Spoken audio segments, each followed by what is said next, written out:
ప్రభునందు ప్రియమైనటువంటి దేవుని పిల్లలకు ప్రభువైన అయిన యేసుక్రీస్తు వారి నామములో వందనములు శుభములు తెలియపరుచిన పిల్లరా, మరి గడిచిన దినమంతా కూడా ప్రభు తన కృపావాత్సల్యంలో భద్రపరుచుకుని క్షేమమును ఆరోగ్యమును అనుగ్రహించి మరి నూతన దినాన్ని ప్రభు మనకు అనుగ్రహించారండి. ఈ 2025వ సంవత్సరము మరి 3వ నెల 4వ దినాన్ని ప్రభు మనకు అనుగ్రహించి మరి రోజు దేవుని వాక్యము, యెహోవా కృపగలవాడు, ఆయన వాత్సల్యము ఎడతెగక నిలుచున్నది గనుక మనము నిర్మూలము కాకున్నవారం. విలాప వాక్యములు 3వ అధ్యాయము 22వ వచనమండి. వాక్యము నమ్మదగినది, పూర్ణాంగీకరణకు యోగ్యమైనది. దేవుని వాక్యం ద్వారా గమనిస్తూ ఉంటున్నాము. ఆయన కృపగల దేవుడు కనుక ఆయన పిల్లల మీద ఉండే మరి ఆయన వాత్సల్యము మరి ఎడతెగక ఉంటుందంట. కాబట్టి ఆయన కృప ద్వారా మనం నిర్మూలం కాకుండా ఉంటామని, ఆయన కృపలో మనం జీవించాలని మరి దేవుని వాక్యాన్ని బట్టి మనం గమనిస్తూ ఉంటున్నాము. అంతేకాకుండా అనుదినము కూడా నూతనముగా మన మీద ఆయన వాత్సల్యం ఉంటుంది, ఆయన కృపలో మనం ఉంటామని లేఖనం సెలవిస్తోంది. కాబట్టి దేవుని పిల్లలైనటువంటి మనము ఆయన కృప కొరకు మనం ఉండాలి, ఆయన కృపలో ఉండాలి. ఆయన కృప కొరకు మనం ఎప్పుడు కూడా ఉండాలని ప్రార్థించుకోవాలి. ఆయన కృపా వాత్సల్యం చాలా గొప్పది, ఆయన కృప ఎత్తుగలదని దేవుని వాక్యం సెలవిస్తుంది.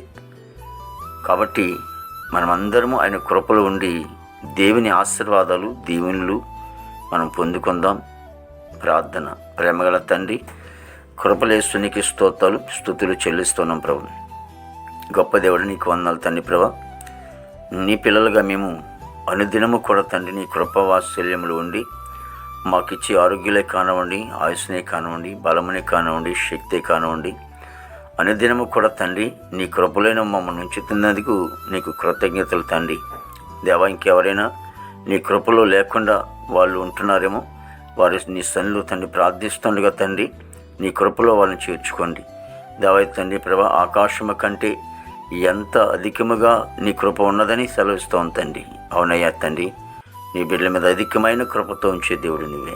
మా భారతదేశాన్ని దీవించండి ప్రభా. నీకు స్తోత్రాలు చెల్లిస్తున్నాం ప్రభా. అధికారులు ప్రభా, రాజు అందరికీ మంచి వంతులు తండ్రి. మా రాష్ట్రాన్ని దీవించనైనా దేవా, ఇదిగో ప్రతి కుటుంబాన్ని కూడా దీవించండి. యవన బిడ్డల కోసం నీ సొంత ప్రత్యేకంగా ప్రార్థిస్తూ ఉన్నాం. యవన బిడ్డలందరినీ కూడా దీవించము తండ్రి. వారి చెడు వ్యసనాల నుంచి ప్రభు దూరపరిచి ప్రభా, నీ బలమైన రెక్కల చోట్ల బిడ్డలను భద్రపరిచి మీరు నీతి మార్గంలో వాళ్ళని నడిపించండి. దేవానికి వందనాలు. ఉద్యోగస్తులందరూ కూడా మంచి వంతు నింపండి. వాళ్ళు రాకపోకల్లో మీరే తోడుగొనండి ప్రభా. ఇదిగో తండ్రి, చదువుకునే బిడ్డలు ప్రభా ఉన్నారు. అయ్యా బిడ్డలకి నేను ప్రభా రాకపోకలు మీరు ప్రోత్సాహం చేయండి. ఇంటర్మీడియట్ సెకండ్ ఇయర్ చదువుతున్న బిడ్డలకి పరీక్షలు రాస్తూ ఉంటున్నారు. వారే మీ ఆత్మజ్ఞానంతో నింపి దేవ చక్కగా రాసుకుని కృప తెచ్చండి. అలాగే ప్రభా 10th క్లాస్ పరీక్షలు ప్రభా మరి నేను 15వ తారీఖు నుంచి రాయిపోతుండగా ప్రిపేర్ అవుతుండగా మీరే తోడుగా నడిపించండి. దేవా, మీ దేశానికి మన బిడ్డలకు అందరూ కూడా మంచి వంతు నింపండి. మా దేశ పాడి పంటంతా కూడా మీరు దీవించండి. ఆయన హాస్పిటల్లో రోగులు స్వస్థపరచండి. జైల్లో ఉన్న బిడ్డలకు విడుదల చేయండి. కోర్టు గొడవలు కేసు గొడవలను కొట్టివేసి దేవ మీ సేవకులను సేవకులను వారి బిడ్డలను సంఘాలను పరిచయం అంతని కూడా మీరు ఆశ్రయించి దీవించి నామకు మాత్రం మహిమ తెచ్చుకోండి. యేసుక్రీస్తు వారి నామములో అడుగుచున్నాం తండ్రి. ఆమేన్, ఆమేన్, ఆమేన్.